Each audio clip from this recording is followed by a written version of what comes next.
Ang sirang bike mo, sir? Flat po? Ah, flat?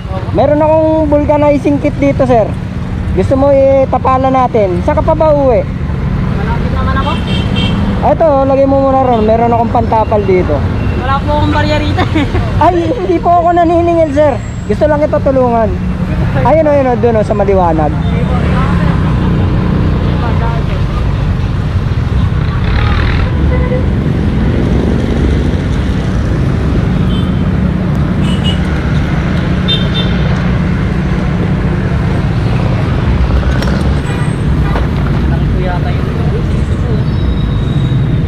Ah, titingnan natin.